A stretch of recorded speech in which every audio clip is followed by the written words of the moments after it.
what is poppin' gamers? We're back with another Gaiden episode, which is the segment where we cover sort of modern games that have kind of a important relevance beach gen connection. And in this case, it's Persona 3 Reload. Ooh, we're actually going to talk about it closer to release, but we couldn't find anyone who actually wanted to finish the game. Uh, until Eva hit us up. Hello, what's up? Hey, I'm Eva. I'm known as the Gamette on Twitter and stuff. I used to have a YouTube channel.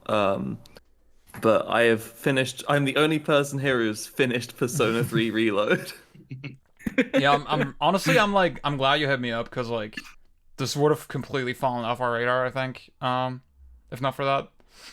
I've been meaning to I after finishing it, I had so many thoughts that I was like, do I write something about this? Do I? And then the devil got off my shoulder, and now this is a much healthier outlet.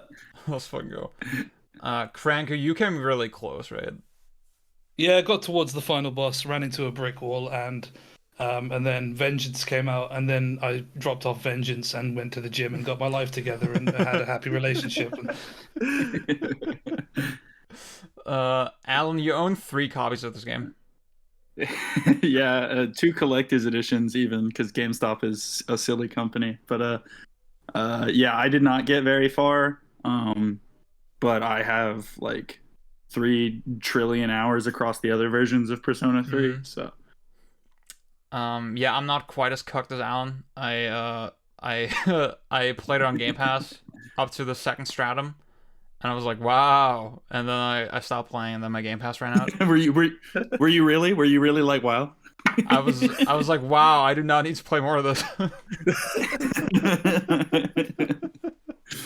So I guess yeah, okay, I could lead in sort of with my personal impressions or whatever. I think that's probably not the most productive route. I think What's your history with the game? Did you play the originals? oh yeah, that's actually, thank you, Cranker, that's actually a great point. So personally I up till now I'd only finished Portable. I'd never actually played the vanilla version. Oh wow, Yeah. Ugh. that's rough. Yeah. I'm a Persona 4 Golden refugee. Um, A Vita version of Golden exactly, yeah, Vita version. I'm one of those guys. I'm one of those guys who was like, oh my god, I just got a Vita. Ooh, what are like the 3 games on it? And oh, this cool alternative RPG series, Persona. Never heard of it, but and then I thought Golden was super cool. Wanted more of that shit. Play Portable. Didn't want more of that shit. Was surprisingly not that into it by comparison. And that's I think today now, having more sort of social awareness, that's probably not a position I would defend that strongly. I think Persona 4 is it's a very funny game. But yeah, I've been known as a Persona 3 hater, and I guess from that angle, I was kind of curious with Reload, how it would both maybe sort of recontextualize my feelings on what I perceive to be Persona 3 up to that point, plus how it maybe changes the experience overall. That's yeah, like I I've been playing. So I was the same as you actually. I had a Vita when I got it when I was like 15. Mm. Played Persona 4 Golden, loved it. Played Persona 3 Portable and finished it and thought it was okay. And then I played Fess like 3 times Oh wow. Okay. Hell yeah. over the last like 8 years or something, and it's now possibly one of my favorite games ever. Interesting. So we would say Fez kind of dramatically changed your impression of the game, or was it more like you just as time passed, you're more and more up to it? I'd say like Portable. I was thinking about it a lot more than 4 after I finished it, but I was Mm. like I felt like I had missed quite a bit just from it being Portable instead of Fez. And then I tried Fez, and then I went back and played the female route of Portable, and then played Fez again. and went, "Oh, this is the good version." Okay, and now I'm after finishing Reload, it's gonna be another few years at least before I play it again. But it's gonna make my next PS2 run a lot more interesting. Okay. I'd like Alan, to you. say Oh yeah, I'd like Craig, to go say ahead. I've been a real OG since like yeah, and I've been playing Megaten games since the PS2 or whatever. But like actually being a Megaten fan in Europe is suffering, and like Yes. you can't get this game for less than a ridiculous price. I think it's like £150 on eBay or something. And like so I my first Persona game was Persona 4, which I liked at the time. And then I remember trying to play FES on like the shittiest emulation possible, and hating it. I was like, I hate this fatigue. I hate that you can't control your party members. And then, in speaking a bit more with Alan over the years, it's come to be like, no, I do see the vision. I do like this game. Um, Probably Yeah, like it more than Persona 4, to be honest. yeah, I've come to the same thing. I've actually one of my Fez playthroughs I did with controllable party members as like a cheat code. Yeah. Oh. That is the we'll get into it like a bit more later, but I'd say that it doesn't break the game, but it is probably my favorite way to play it now. Alan is silently molding it. Yeah, I think I'm actually the youngest one here, and despite that, I am the guy who played Persona 3 around its launch. I was like, I guess I would have been like 7 or 8 at the time, Jesus Christ. and my God. my best friend had the cool older brother with all the cool PS2 games, and so Persona 3 was one of them. It's like maybe the most influential piece of work on my life. So Oh, I played every version of the game except for Reload like 4 times. I have many thoughts. Yeah. Persona As 3. soon as Reload announced, I was obviously very skeptical. But also, I have a much broader interest in Atlas games as well. So like, not only was I skeptical, but I was also like, okay, all this stuff is going on at Atlas right now. Let's see what we can glean about the studio from this release. I guess so. I went into it with curiosity more than anticipation of enjoyment. Yeah, this is a good segue because the first point on our little notes here is the changing of the guard at P Studio. This is obviously something we'd kind of known about since they announced what was then known as Fantasy.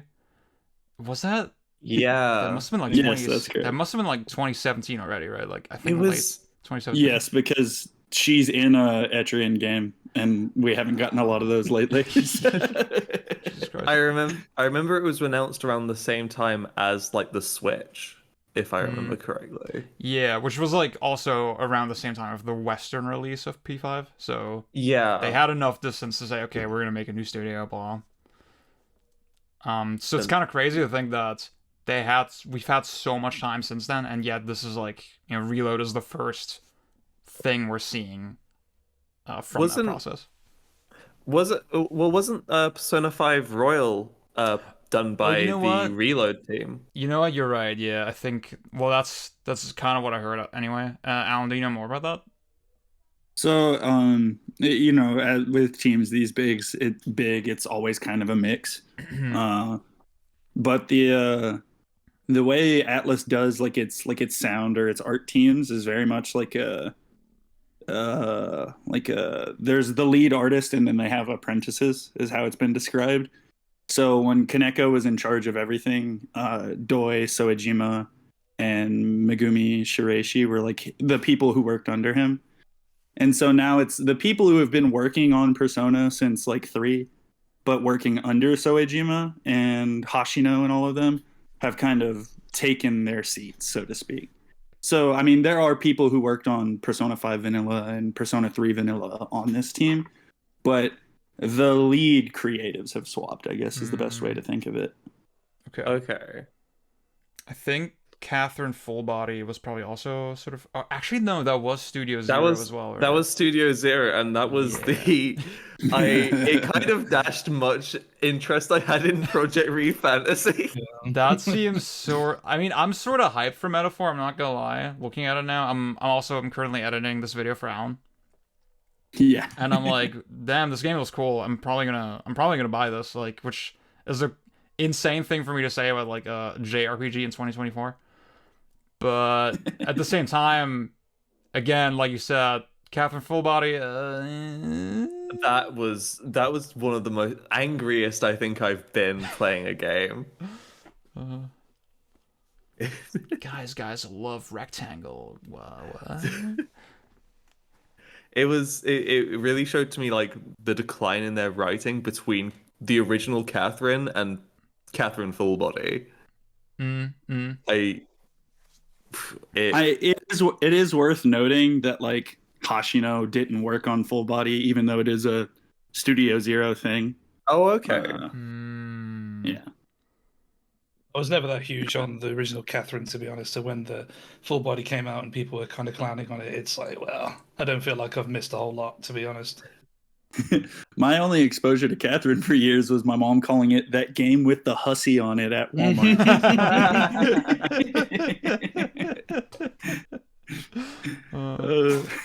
I used to fucking love that game, but I don't know if that's a respectable position anymore. I think I have to reset that.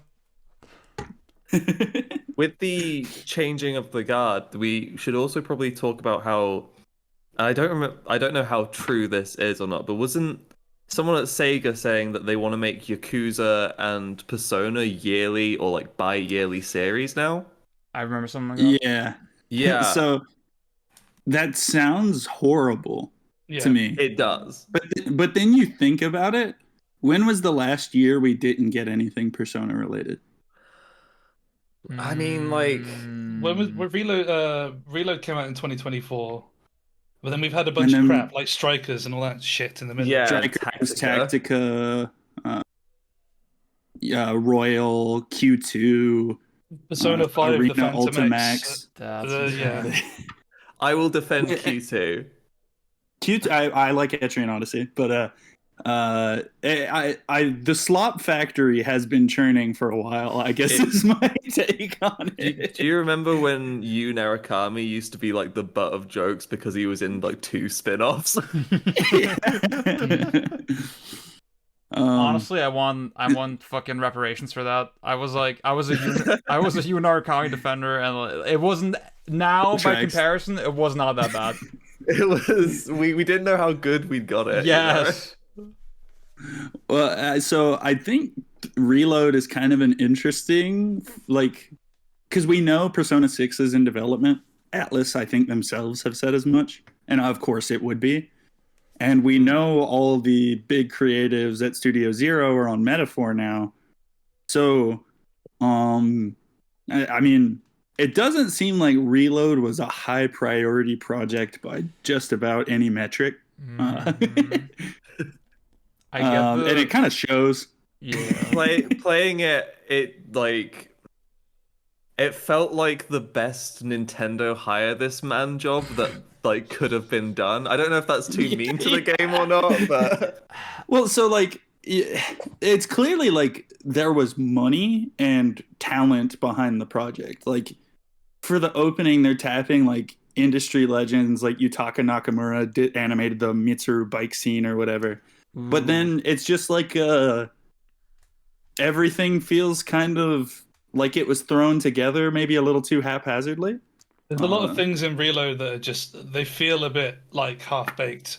And like the lighting is one that stands out to me where it's like they clearly just slapped like this ray trace stuff on it, and then it kind of accidentally works in some scenes, and then in some scenes like you'll swing your sword in like a dungeon, and the trail of your sword will like follow you 60 feet behind, and it doesn't really make sense. And it's like he kind of just shoved a bunch of new tech into this game and just left it there.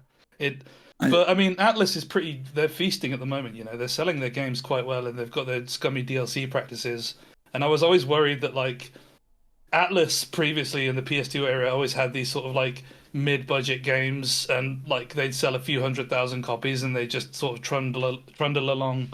And now they're the Sega subsidiary that just pumps out game after game after game of like of Slop. yeah, slop, yeah.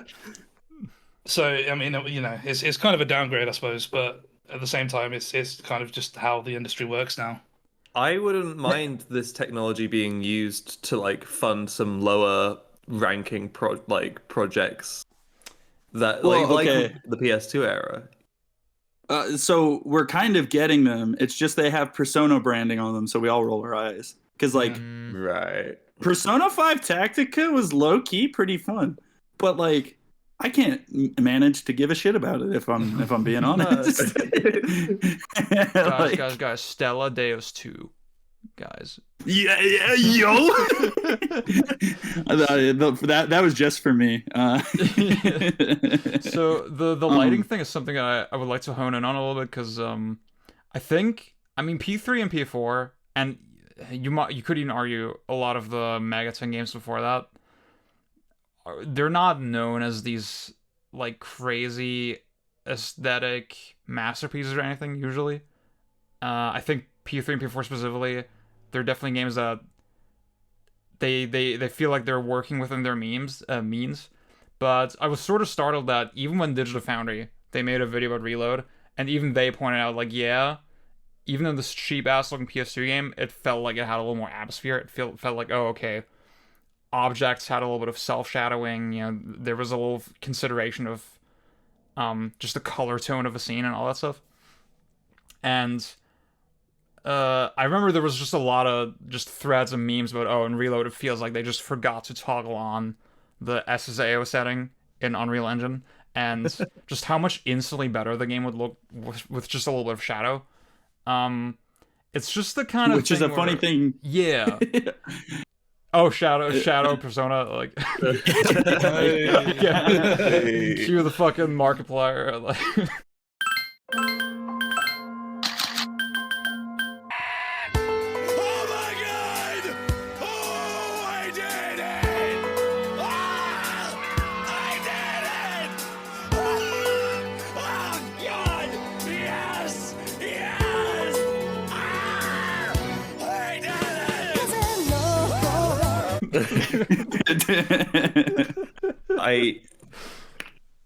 I will agree. Like I will say like the last month, Krang, you might feel like the same way. The last month is done pretty well, and it fits it pretty well because it's a lot hazier, I guess is the word.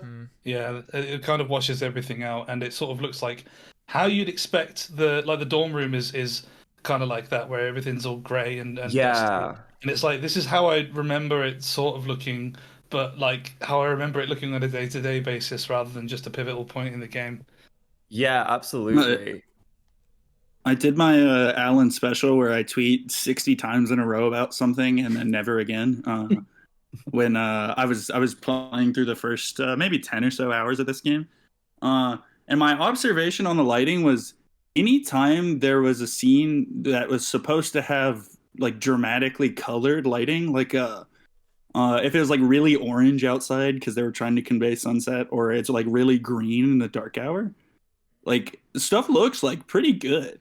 But because you can like swing the camera around and look at stuff a substantial amount more perspectives than you could in the PS2 version, like you couldn't rotate the camera at the train station in the PS2 version. So there's a lot less I guess intentionality in the way stuff is like framed and lit. Yeah. And they that was Persona 3 was a asset reuse simulator. The only new areas you unlock as the game goes on are Tartarus floors. So they had a lot of time to make every area look good, and it doesn't feel like that was really the same concern here. It feels like this is sorry, I didn't mean to, but it feels like this is a problem not just with Persona, but with like game development lighting in general. Is like you know, for a long time, you've had this sort of system of baked-in lighting where the developers have to craft scenes as if it were like a film, and now we have these sort of universal lighting systems like ray tracing, where you can basically layer it on top of a scene and just like let it do its own thing automatically, and it stands out because the scenes where they actually put effort into like crafting a bit of mise en scène and something cinematic, it stands out as something good because it's not just like a layer of lighting on top of everything. They've actually positioned things and like it's an actual scene. But it doesn't just appear in Persona. It's like it feels like everything in regards to lighting nowadays has just reverted to like automation rather than. I sound like really pretentious, but it's like, you know, we're not crafting scenes anymore. Well, no, because I, I mean, yeah, you also probably that's what we're fucking taught in uni. Yeah. Like it's literally just like, just fucking slap some on here. Like lighting isn't given nearly as much attention as it was probably like maybe a decade ago. If Yeah. probably longer. It's I, I mean, lighting is like, famously one of the most challenging things with like film, about Mm. just when you, oh, I want to do a scene at sunset. Like, okay, guess what? You have an hour to do it, and you have all these people on payroll. If you can't do it in that time, then you're fucked. yeah. I guess with this game, I'm just so confused at kind of the level of craft slash budget in certain places because I look at Yeah.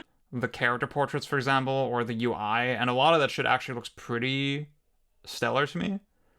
But then again, you have these lighting things that, at least in some respects, feel like they should be really simple to address or improve, and it just wasn't done. It makes me, again, Alan sort of speaks to this sense that maybe this game was like a little rushed in some places. I don't know. I think it's also like a Persona is a big IP now. Like after Mm, I mean, 4 was even moderately successful before 5 came out, but 5 is like one of the things Sony was putting on their like PlayStation 4 classics for the PS5 or whatever. Mm. It's that significant of a game. And to me, there's a lot of things in this game like it has way more animated cutscenes for one, and they're way more um this is the dirty way to phrase this, but it's way more anime looking. It looks more correct in that You're s- regard. Yes, it. But it feels like that was as far as they took it.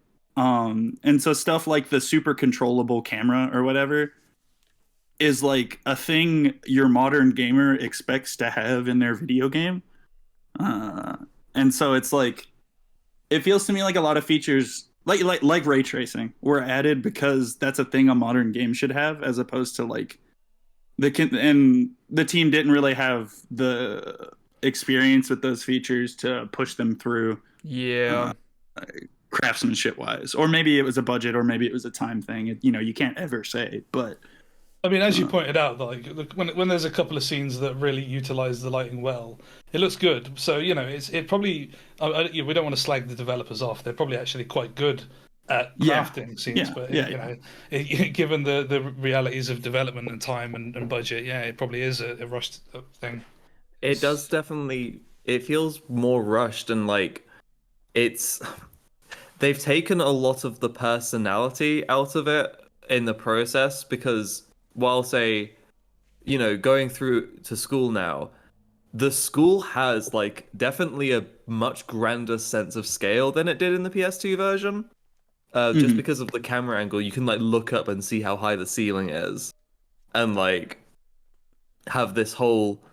It feels like so much set scale, but then like the lighting and some of the models as well.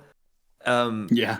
it feels it does have less personality to it. The portraits, especially. You mentioned the portraits, and I Yeah. saw I saw a tweet. Described it better than I could. Like, I was like, why do these feel so wrong? I mean, they feel more lifeless, yeah, but like, what's the thing? And it's more anime, and they took the autism out of the portraits. um, you're describing it as them taking the personality out, and I think that's literally true. In that Soejima, who was the person behind that personality, is working on Metaphor instead. Mm, Yeah. This is also from the little bits we see into Atlus's like dev climate nowadays. We're a far cry from Kaneko and Shiraishi like working with the 3D modelers like to make sure all the demon models in Nocturne looked like the art. Yeah. mm. Actually, the demon designs are not something I'm complaining about, but like some of the character models, I look at them and I'm like, whew, that's a might need another draft or two on that Really, you one. think so? Because I kind of disagree. I actually think that some of the models, the character models in this game, are a little bit of a step up from like Persona 5 Reload in particular, which Oh, had very I would like agree. weird looking characters. They had like really I would wide agree that eyes and 5 looks worse in that regard. I really like Aegis's. I think Aegis has a good character model in this game. And like Yes, I would say the the main main cast, characters all look pretty good. yeah. The actual party members specifically, I think, have pretty decent character models. I will like I agree. I think Fuka might be one where I might say Yeah. could have used a couple more hours in the oven. She Uh, looks a bit wet dog. I might also get well, I mean that kind of fits for her, but anyway, I might get Ziad to link it or something. But I did a like thread kind of analyzing like the first 30 minutes of the game, and it feels like I might be just over analyzing it because I've played this game so many times, but just like from a sheer like direction and like the film sense of the word, the game is just kind of a lot clumsier. Yeah. There's a lot of Yes. like its own internal logic that it doesn't follow anymore. Yes. Uh, For me, the biggest problem I have with this entire remake is the calendar system and the time limit. It is, and I can't tell if this is just because I'm a huge fucking sweat and I've played Persona for about over a decade now. So I know how to like max out everything, and I wanted to see as much of this game as possible in my first run through. I've played this game so many times. I want to see what they've done to everything. And then I'm on a new game, maxed out all my social stats and got every single social link and hangout bar one Okay, wow. on my first playthrough. Yeah. And like that is kind of a topic of contention I've noticed because it's kind of hard to talk about with anything like other than anecdotes about how hard it was to do that in vanilla Persona 3 versus vanilla 4 versus 4 Golden, etc. Yeah. But Ziad, I think you have some thoughts on it. Yeah, I guess you probably could go in and just actually statistically determine, okay, how much leeway does each of these games give you to max everything out. I honestly I couldn't even I personally I can't remember any sort of comparisons in that on that front. And it's honestly I do think I personally enjoy the feeling of like, okay, I have to personalize my playthrough a little bit, right? Like on a realistic playthrough where I don't look shit up, I want there to be this natural effect of, okay, like everybody's gonna have a slightly different outcome by the end, right? I think that is desirable for these games. But again, Alan, like you said, it's really hard to speak on that confidently without really knowing the inner workings of that, of how things are added up. Again, how many days of leeway you have, how many days you can basically waste, quote unquote. I will say a big sticking point for me is I always felt that P3, 4, and 5 were pretty similar in that way, but P3 kind of stretches that out across way more days, is my impression. There's many more days where there's nothing like really scripted going on, and how you feel about that I think is very subjective as well.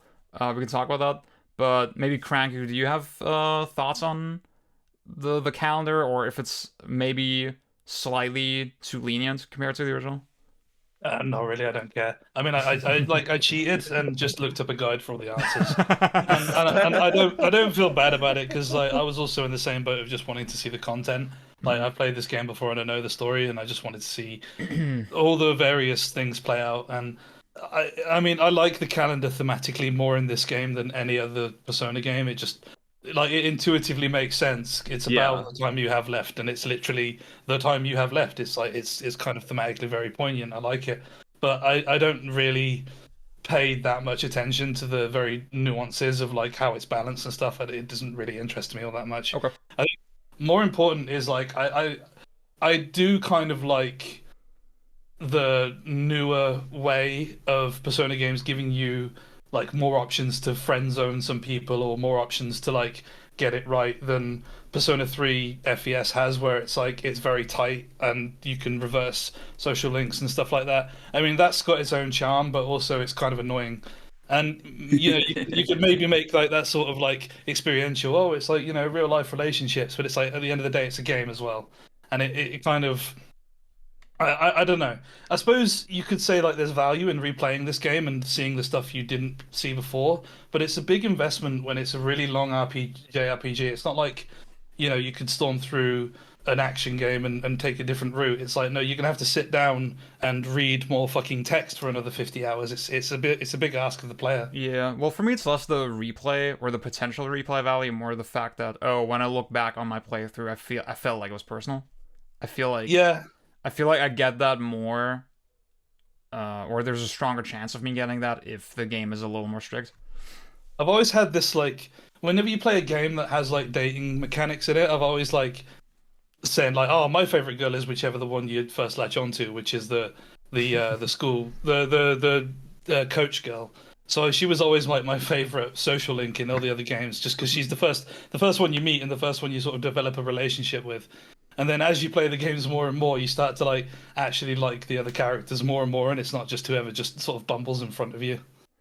They need to make it like Tokimeki Memorial, where the first girl you meet is literally the final boss, and she's the hardest one to get. I am like a lover of all of the rough edges Persona 3 has. I like not controllable party. I like social links reversing. I like I'm pretentious, I guess is the word. Yeah, friction, friction. When this got announced, I was like, well, none of that's coming over. It was just like a foregone conclusion to me. So I wasn't super burned by it not being here. I still would rather have it been there, but I was kind of shocked that some of the stuff that did make it through. When I like first heard that there was going to be like more events with the party members, I was like, oh no, we're gonna Persona 4 Golden like friend squad, and it works for that game, but like everybody in Persona 3 is kind of an asshole to each other every now and then. And there's some like real drama between the party members, like having valid reasons for disliking each other. So I was worried if everybody was going to be too friendly, but I think they did an okay job of it. They definitely did. I think Junpei's the only one who I'm like, why are you hanging out with me right now? Yeah, his is a little interesting. You know what? Actually, now that you're phrasing it in that way, I kind of see it. It's because like the way I'm describing it is sort of like very casualized, and that's fine. But it's also very formulaic, and the way you're describing it, I don't know. It just seems like you see, you do this, Alan. You're very good at convincing me that this bad game is a good game. Oh man, I just wish I knew who put the bug in my head so I could get back at them. I was also kind of surprised to see like a lot of the characters who are a little tougher to accept in 2024 didn't just get like whited out. There's a couple of social links with some curious relationships, and I was happy to see those here because I think kind of having a scummy world is part of Persona 3's charm. Yeah.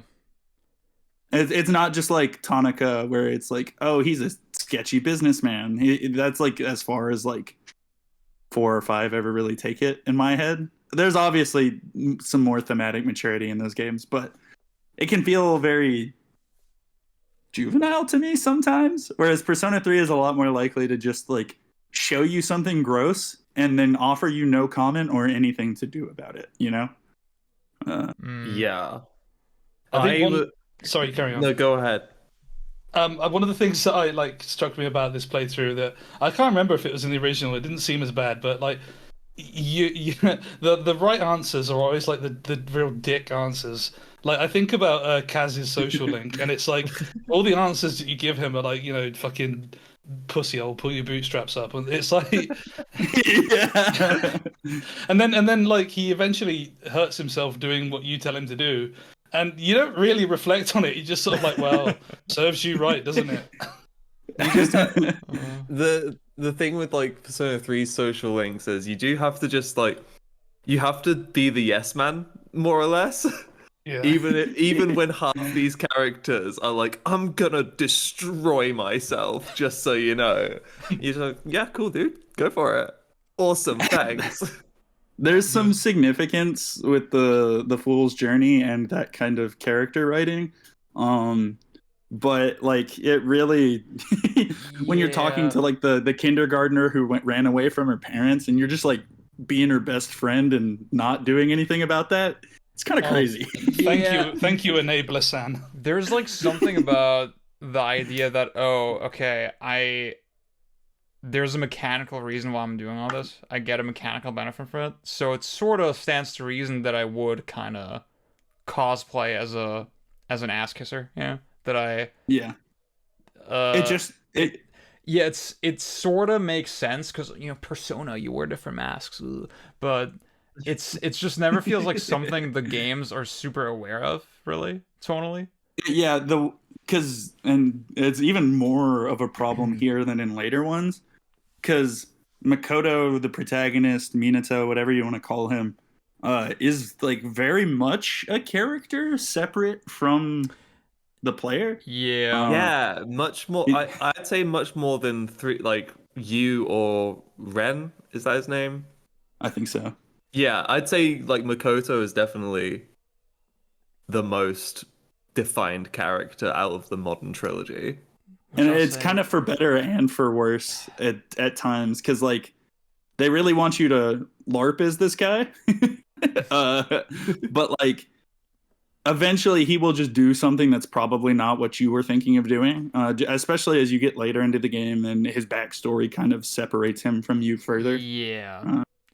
Like, I mean, coming from Persona 4, again, maybe not the most fair perspective, but at the time I thought that was very jarring. I thought it was like they reveal his backstory. I was like, why does any of this matter to me? Like, I don't know.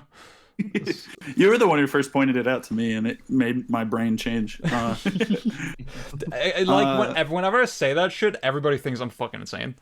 So that's how you know I was always a Western RPG guy deep down. Yeah. There's also some like layups that I feel like they don't make. Like Tartarus is more interesting, sure, but also like we can do so much more with proc gen in 2024 than we could in 2006. Yeah. Yeah, and like adding more elements to the proc gen just makes it better in this context. The way they made Tartarus more interesting is it felt half baked. It felt like, oh yeah, cool. I mean, like it's a lot prettier now. It feels like the floors have a lot more defined like areas and aesthetics to them. But then like the only few things that they add differently are like smashable pots, a random shadow occasionally where you have to play a stupid mini game, or what was the doors, the doors that I stopped going to after like the first like 3. Hey y'all, Tartarus is too slow. Let's give him a run button. See, I didn't get a chance to revisit or actually even check out the original sort of in preparation for this. So Reload is my most recent context for what Tartarus is kind of like, and the idea that it's even noticeably better at all is so crazy, because like I got to the second stratum and was like, oh my god, y'all want me to do this exact shit for 80 hours, Yes, yes, we My- do. I have gone at length before about why I think Tartarus is kind of a masterstroke. But I do not think it is really any better here, and I do think there was obvious places to improve. I just think that they obviously tried to improve it. yeah, I guess it's just the kind of thing that like I have such a fucked up sensibility with games, right? Like it, like when I was playing Reload, I just saw the hours kind of drained from my life, and it just I it's so rare that I play a game that's like this blatantly repetitive, and Mhm. I don't know, I was just sort of stunned that okay, they really think this is a good thing to do. This is a good amount of time for you to spend on this. This is where I'll bring up the I personally don't think that Tartarus is supposed to be fun, and I think it works that way. I think it works fantastically that way. See, I guess so the second point on our notes, right?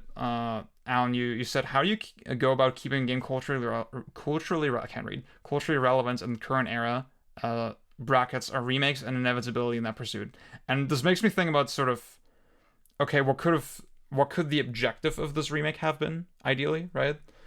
And Mhm. I think what I would have wanted is like okay, you look at ideas like Tartarus and like for example the AI party members, right? Which are pretty like famous, notable, obvious characteristics of this game that kind of always come up. And how do we like number one, let's interpret those aspects. And then number two, how do we express that interpretation in a different way, and maybe in a clearer and more impactful way, right?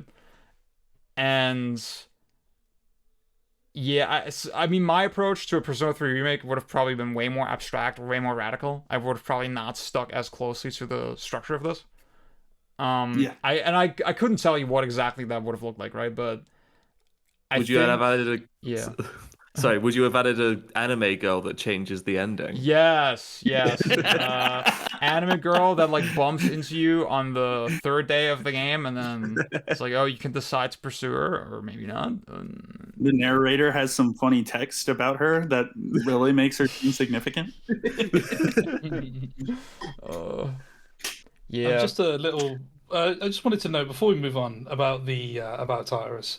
I don't know if anyone else has this like itch in their brain that just really fucking loves dungeon crawling, like Yeah. third person dungeon crawling. Yeah. I know. I get that it's not. I get that it's not for everyone, and I'm just like, I love this sort of shit where it's like you just go inch by inch and just and room by room and explore every single little piece. I love Kingsfield, and I like games like that as well, where it's just like you're just crawling along this constant hallway. I love the Bloodborne Chalice dungeons as well and shit like that, because it's just like I just like that uninterrupted, constant gameplay. It's just the sort of my thing. But I was really fucked off by this one area in Tartarus, and it's the one with all the floating stairs in the middle of it. I don't know what it's called. It's got a fucking Hebrew name or something, but like it's so infuriating some of the geometry in New Tartarus that just gets in the Yes. way. There's like constant pipes and like bits of scenery in the way. It just it's I really know what- visually cluttery compared to the original, which is just like the same marble floor over and over, but slightly different colors. No, for real. Like I know what area you're talking about, and I completely agree. It did feel that one in specifically was like half the time I would just be like looking at the mini map Yeah. Yeah. It's Um, just a piece of the wall would be jutting out and trying to like stop you from getting a chest, and it's just infuriating to like constantly have to just stop and navigate this bit of wall.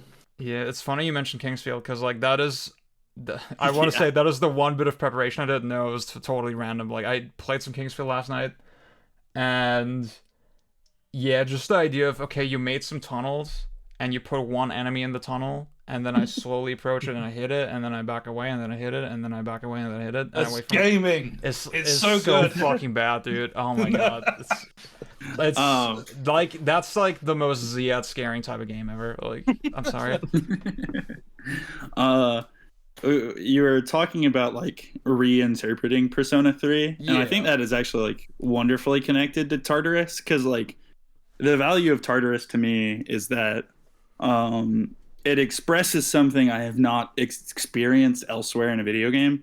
The kind of like long form abstract commitment to a thing that isn't exactly fun but will is important is kind of there's a reason like it's a high school metaphor. That's why the Yeah. dungeon is the school. Yeah. And I think that's really cool and I really like it. And obviously there's probably tens of hours of my life that I have not super enjoyed because I was crawling a dungeon in an unfun way in this video game. But um, they kind of didn't attempt to reinterpret it here. They just kind of fiddled with some minor elements of it, and I think that's a bit disappointing. Yeah, I think that is the remake in the vacuum. I feel like with all of these little elements, they took the most obvious route. Like, okay, we'll just make Tartarus a little Yeah. prettier and add a little more variety, and that's it. Oh, okay, the party AI, like it's still there, sort of, if you want it, but also you can just play like Persona 5, whatever. Who cares? Can Um, we can yeah. can I interject real quick to just be like, what the hell is this? You can't see who moves next stuff. Um, Oh, what like turn orders? yeah, you can't see the turn. That is like the only It's so mechanic annoying. in It's so vanilla shit. Persona 3. That's 100% agree. 100%. It is basically now like a turn like it's like Simon Says. When you It's- when you play FES, you really get a sense of like the strategy involved in like looking up your turn order and like strategizing around it. And yeah, now like, well, this will make the character stand up here, and then you yeah, can and fiddle with stuff. it's cool. I like that. And then like you play this game and it's like, what? Who the fuck is just his turn next? Who's after that? And it's like, it's like playing D&D, but all the initiatives are hidden. Like you have no fucking clue what's going to happen. And so you inevitably arrive at, well, I guess I'll just hit the weakness because that's the thing you do in Atlus games. Yeah. And in this game, they even give you a hit weakness button, which is oh my god! Don't get me started. Well, I mean, it doesn't actually remove any decision making, so it's fine. But it's just really funny when coupled with the you can't see turn order. It's like, oh, I'll just mash triangle for every one of my characters or whatever the weakness button is. I forget what I said about it, but I remember in our I remember what you said. in our group chat it was like I was like, yeah, I'm so ready um to not defend Reload's streamlining, but what the fuck was I saying? What the fuck did I say about it? Like it was just the fact that like okay, there was a lot of discourse with the fact you can press one button and then the game kind of plays itself. And I'm like, well, it's just skipping all the menuing that was like entirely obvious in the original. Like I don't know. Yes. Mm. But it is funny when they've removed any element of forethought, then and then removed the menuing as well. It does become literally a single button, and that's kind of funny. Yeah. Yeah, they really did kind of go half-assed on everything with the characters and the controllable party members. Persona 3 does a lot to try and make it so that it feels like your party members are actual people. Like the tiredness system, the fact that even outside of combat, you have to walk up to Yukari to ask for healing. You can't just go into a menu and do that. And you have to give the character equipment for them to put Yeah. on, and they can tell you they don't want to, and then they give it back to you. That's so Yeah. sick, actually.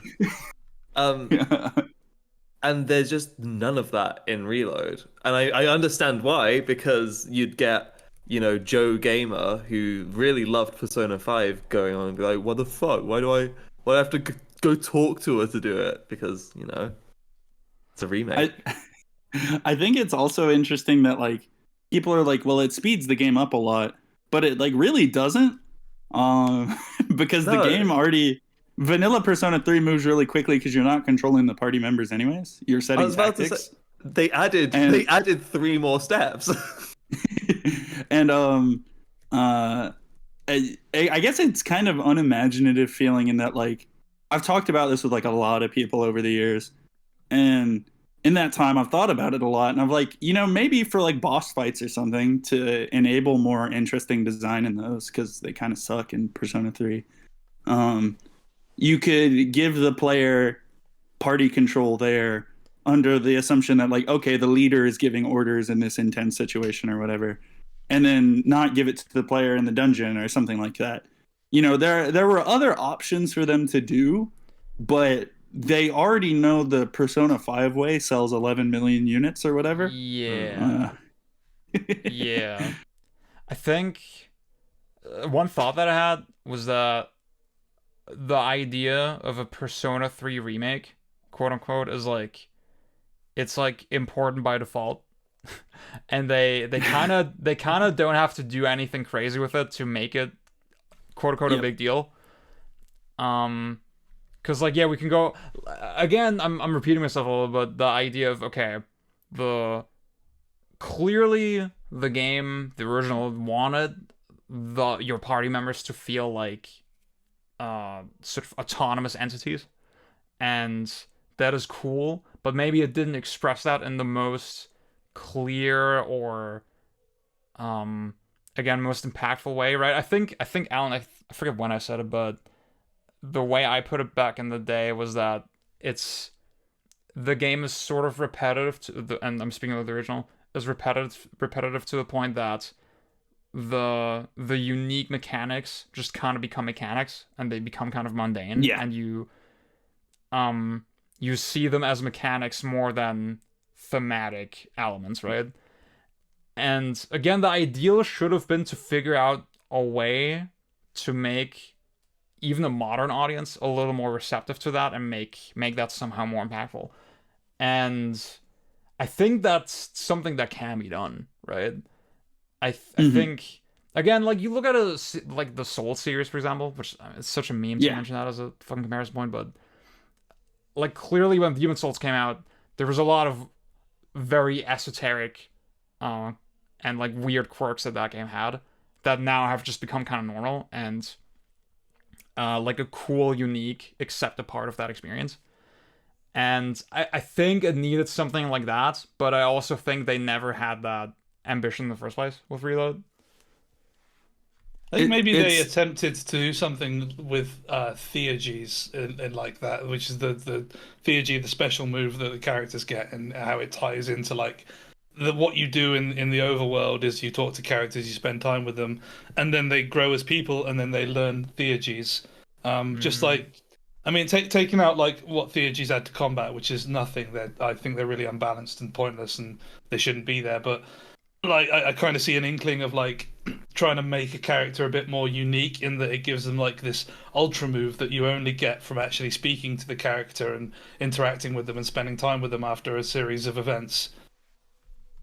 I think kind of the RPG framework is just kind of like iterating on it through that axis is just kind of inherently limited in terms of like character expression, because like Akihiko in the original, the way his skills develop show his change in mindset from someone who wants to fight everything and do everything himself to someone who realizes he needs to support others and be supported by others. And like, that is a cool mechanism. That is like, I love that detail. But also like, you're not thinking about that when you're playing the game. It's Yeah, a thing you know, Yeah. exactly. as Like opposed to a thing you feel. you just said that, and I was like, that's kind of cool. But then I realized I never fucking noticed that in my playthrough, and like it makes you Yeah, well, question: is it an effective thematic element if I don't feel yeah, like this? it is like the game is designed to be consistent more than feel consistent, if that makes sense. Mm, And the feel is what's important because it's a work of art. You know, you are the one feeling it. It doesn't matter how it is; it matters how you perceive it. Yeah. And I, so like, I feel like you have to really radically reinvent the game to get something more out of it, because Atlas has tweaked all of these knobs for like 30 years now. yeah. You know, the battle system of this game is an iteration on Nocturnes, and Nocturnes was an iteration on the Mega 10 games before that. So like, I don't know if there's a lot of new ground to be broken right there. Alan, I'm gonna hit your brainworm specifically with this. I think Final Fantasy 15 is a good example of like as janky and dumb as that game kind of is. It's a good example of a game that like almost over-explained itself, right? It's it makes all these design choices and it's in this very explicit effort to convey something, and I think for as janky as the game overall is, I don't think a single person would disagree that the intent didn't come across, kind of. And Mhm. I don't know. I think I want to see more of that in the JRPG space. Yeah. It's also like um I guess they say so much of this game is the same game Mm, that like the little new things they add just couldn't ever really say much more or much less. Like jealousy being gone is like a kind of like a lame thing to me. But like 95% of the point of Persona 3 is still there. Uh mm.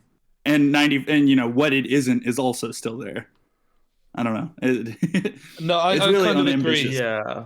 No, I kind of agree, and I'm glad you brought that up because, like, one thing that was really interesting to me as I was playing this was like I was taking note of all the changes, and then eventually just sort of it all just sort of fell away, and I'm like, I'm having fun playing Persona 3 because I like the story of Persona 3, and I like the way the characters talk about stuff, and I like it because it seems to lack like it has a lot of very poignant imagery, but it lacks any abstraction to it. It's very in your face. Like characters won't dance around what they're feeling. You talk to a character and they say, "I feel like this because this happened," or like an event will happen, Atlas and then they writing. say, "Yeah." But I think it works. I like it. Like I Yeah, think I do it's too. nice that you walk up to a character and they just say, "Well, you know, I'm feeling better about myself, and I'm happy that I'm alive and I'm doing stuff," and like the whole like. Persona 3 Reload and the context of this being a remake just sort of fizzled away, and I was just really getting into just enjoying Persona 3 as a story. And It, like, go ahead. I was say like the first few months don't feel as big of a drag as they do in the originals. I feel Mm. because of this greater. They add some more stuff anyway, but the presentation has definitely been upped in that regards, and it's nice that. I definitely enjoyed the starting of this story more than I have usually, when everything's just kind of like getting up and Yeah. running. Mm. uh I think also like along those lines, you know, assume like I kind of meant Ziad kind of mentioned earlier, that like if their goal is to keep Persona 3 culturally relevant, then like I mean this is like a resounding success. Oh yeah, mission Uh accomplished. it did very well. It does more or less hit most of Persona 3. I just like from an enthusiast perspective, that's about the most uninteresting goal you can have with a game. It's like, oh yeah, keep this thing a part of everyone's life. Because you know, Persona Yeah. 3 is already going to be a part of my life. I don't need 6 more versions of it to for it to exist in my brain. So you're saying it's not the definitive version? I may have said something to that effect once or twice. When Persona 3, because there was so much talk about a Persona 3 remake when it was before it was released, and then or even announced. And when it got announced, everyone was I was in the camp of like worry, fear. What are they going to do to my baby? And the answer was my best possible case scenario for it, which was just not much. They didn't add a different ending. That, you know what? I'm glad they didn't do that. That's they're even bringing the answer back for real Atlus crackheads like me. So yeah. Yeah. you should play the answer and that only from Reload. I made a tweet around the time that Yukari gif that from the leak was going around where she shoots the arrow from her theurgy or whatever. Yeah. I was like, yeah, Persona 3 Reload is just not going to be for me, but the merch and the artwork will be cool. So, What did you think of the soundtrack actually? Or like the remastered bit? Okay, so there's some real big hits, like fucking Changing Seasons Reload is fantastic. Yes. Amazing, absolutely. Lotus Juice is kind of a meme, but what is the new nighttime song? Color Your Night or something like that. Yes. Yeah, that song goes places. It's pretty cool. I think Persona 3 Reload or Persona 3, any individual version of it, the OST is just a little underwhelming, and the main character wears headphones. So I don't know why they don't do some cool shit with that and let Like you pick your diegetic, music in some yeah. situation. Yeah. Because I don't know, that I love Persona 3 and I love a lot of the songs, but you know, I've heard the moon reaching out stars for 18 years now. I'm good. You know, and this remix doesn't really do much to make it any better. In fact, it maybe makes it a little worse. Honestly, you could go to Atlus when they're hiring, bring that idea and say you could just like put every single Mega 10 game as DLC. They'd hire you. It has to be DLC though. They're not. Well, obviously. Them releasing Nocturne with that being the only DLC was the funniest shit ever. I like the one area behind the train station in the back alley where it plays like the shittest Fruity Loops trap beat I've ever heard.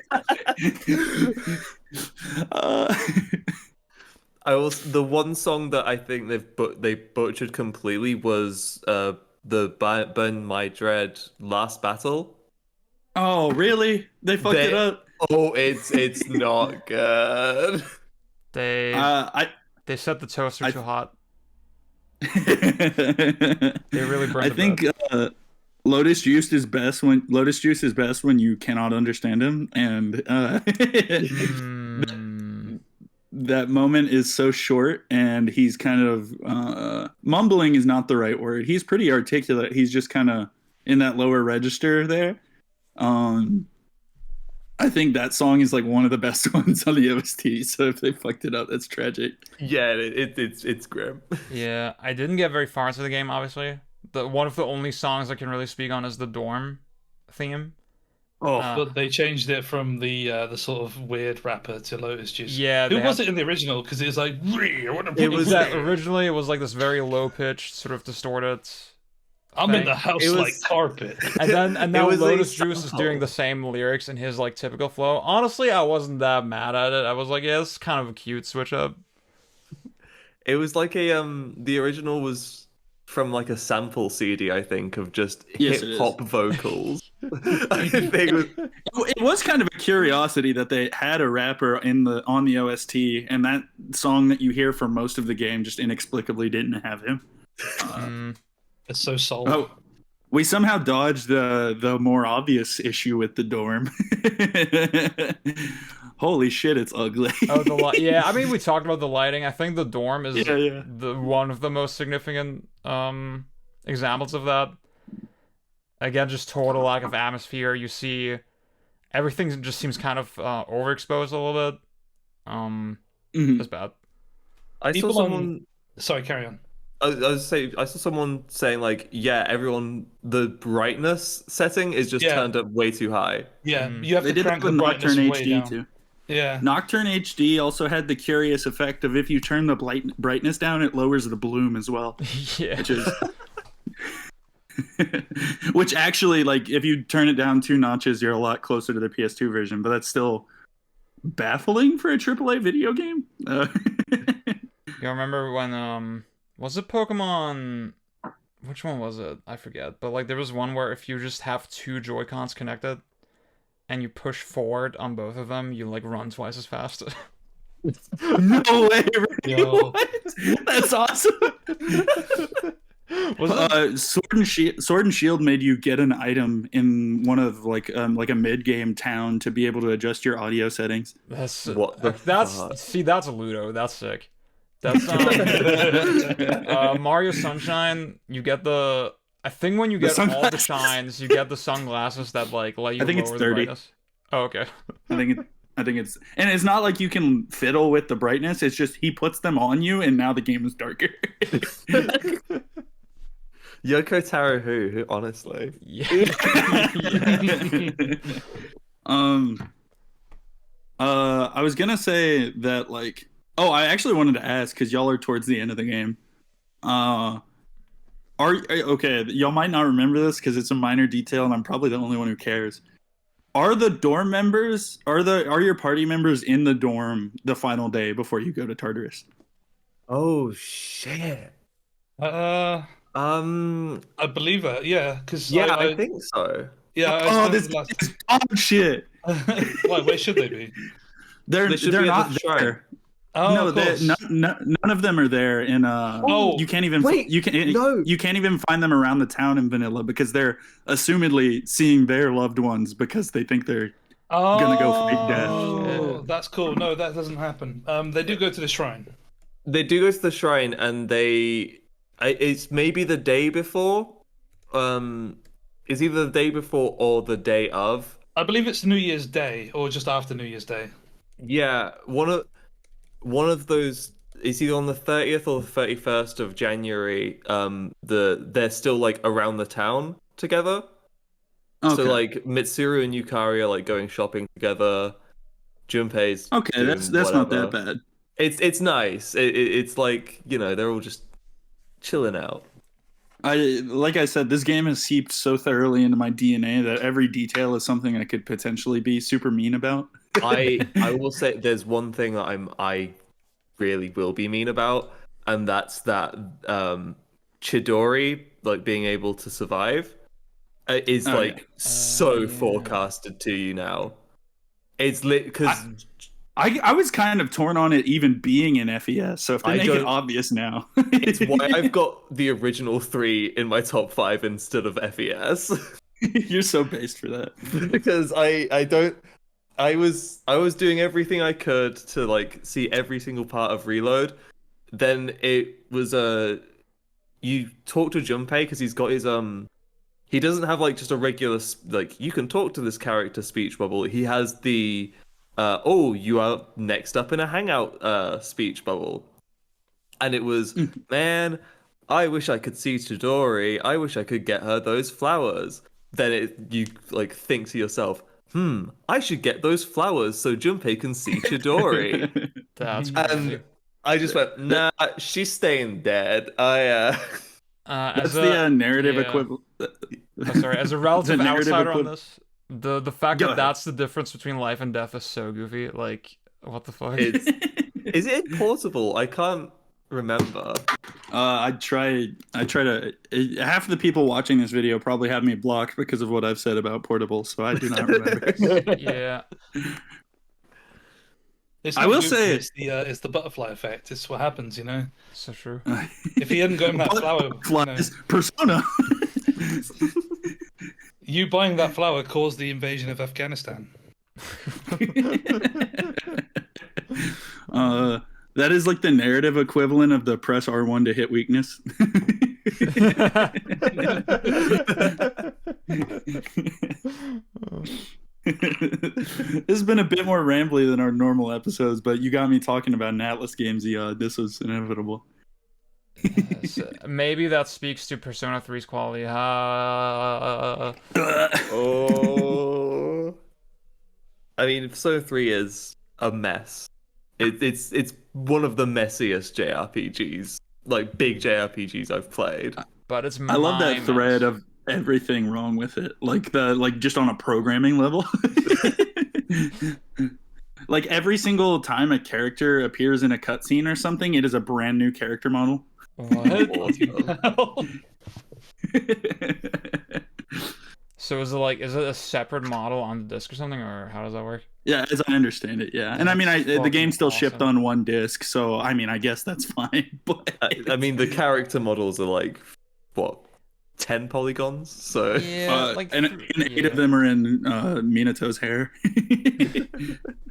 That's crazy.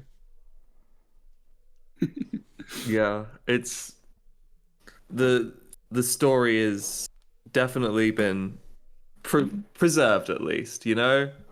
And I'm happy that new fans will be able to experience that side of Persona 3, even if it's Yeah, I think not my Persona 3. I hope this doesn't sound like condescending in any way, but I think the type of person, like the majority of people who like Persona 3 are probably pretty happy with this overall. Like I think it appeals to most Persona fans. And I mean that's not something I would artistically endorse necessarily. I don't think that's necessarily a great thing. But at the same time, it's like, well, it's not my cup of tea anyway, so like, it's not my business. I am a fan, and I felt suitably serviced by that game. There did need to be a way to play Persona 3 that wasn't just like fucking PCSX2. Like, of all the Persona games that I think probably deserved a remake, it was, I say deserved a remake, but practically a remake would be viable, was probably this one. Because, it's Just get a retro tank, dude. Just get a retro tank and like some Yeah, quad it's better than an controls. AI upscaled P3P. I need a loan to buy the game, I haven't got the disc. But yeah, play FES. Play FPS. I Play Yeah, that was sort of partly my conclusion that damn, okay, the time that I spent with Reload, I think I could have gotten a more textured experience at least if I just play the original set. And I actually might still do that. I actually might put a couple hours into it just to get a feel for it. So I think the fact that I at least put that worm in my brain, that's kind of a good thing. mission accomplished. Okay. Anything else I y'all guess- want to say about the game or My conclusion is that it showed us what is under Shinji's hat, which is basically like the One Piece of Persona 3. So 10 out of 10. My conclusion is that I am a really big snob for anime games that don't really deserve it. Frank, do you- And yeah, my conclusion is that this game kind of sucks. I'm going to play Call of Duty. So sick, dude. Oh my god. That's why you're my guy. Okay. Thank you all so much for listening. Anime games, JRPGs. We did this, we did Tsukihime. I think we're good on that Yeah. and that type of thing, I think that there's a lot of crossover there. There's a hang on. For this podcast, does PSP count as Beach Gen? Yeah. Yes. Gangan Romper episode? Let's go. Absolutely not. We are not allowed. Okay, bye everybody. Bye.